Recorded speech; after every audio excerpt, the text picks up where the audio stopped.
So we keep on saying that forest school is child-led or learner-led.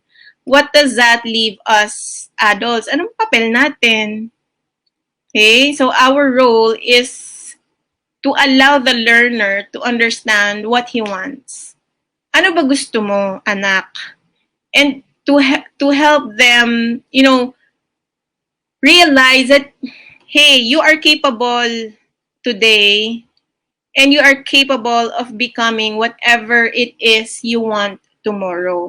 Yun ang role po natin. May sinabi po si Dwight Eisenhower that leadership is the art of getting someone else to do something you want done because he wants to do it. Medyo sly or sneaky.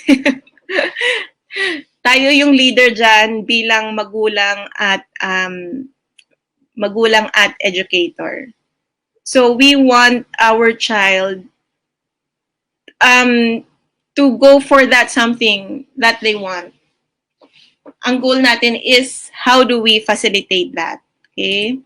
So our role as an adult is apat or 5. Okay, first of all, there are no forest school activities. There are only forest school opportunities and experiences. Ito po yung nabanggit ko kaninang at the start of the webinar. And what I'll be do are crafted or coined by Sarah Blackwell. So si Sarah po yung founder ng Archimedes where I took up my certification. Okay, so biology, it means that our role is to ensure that a child's biological needs are met.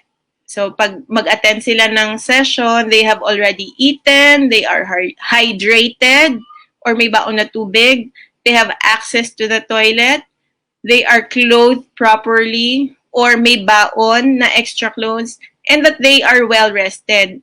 Nakatulog, hindi napuyat. Okay?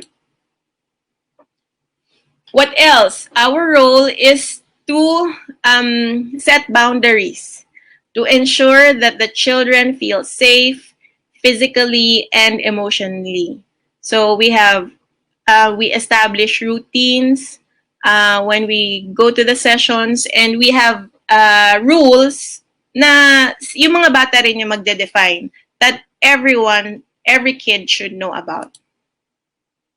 Another role is for us as leaders to ensure that the child feels a sense of belonging, that they feel safe because they are part of a community, that they experience companionship from their friends, and that they practice compassion when considering other children's feelings.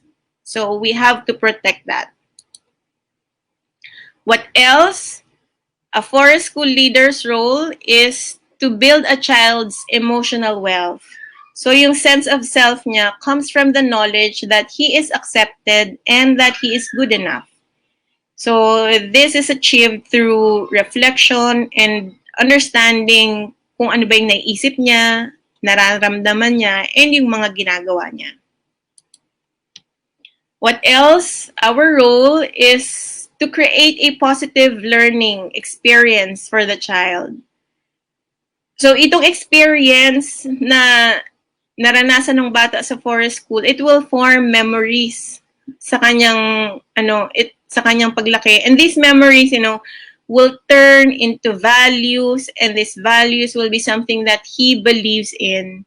And kung ano man yung belief na yon, it will affect how a child acts and behaves. So if a child, feels na, pinapagalitan naman ako ni teacher. So it'll have an effect on his memories and what he believes in, and it'll affect how he will behave in the future. So let us create a positive learning experience for the child. And finally, our end goal is so that the child can shine. A forest school leader is successful when he brings out the child's full potential and brilliance.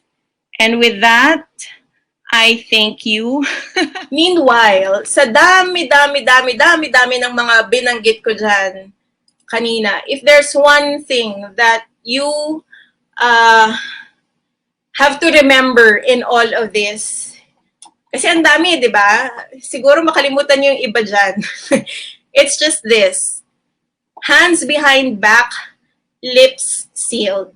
So every time you go out to nature, give your child freedom. Give your child space. Bago ka magsabi na, uy, baka mahulog ka. Try mo munang takpan yung bibig mo, tapalan yung mouth mo. From interrupting, from saying anything. And instead of, helping your child, let him or her struggle first. Kasi that's how that's how the child learns. As simple as that. If you want to know more about Forest School, I'd like to invite you to visit and to like our Facebook page, Forest School PH. And if you are in Instagram at Forest School PH, or our website, tanggalin ko yung nakaharang pala. Or our website, Forest School nabulol na, napagod. forestschoolphilippines.com. Meanwhile, please play with your kids. And if you have access to nature now, please go out and play with them. Or hindi pala play with them, just leave them be. Ipa-free range nyo ang mga kids ninyo. Yan. So, is there anything else? Anything else? Wala na po. Maraming salamat. Thank you so much for joining me.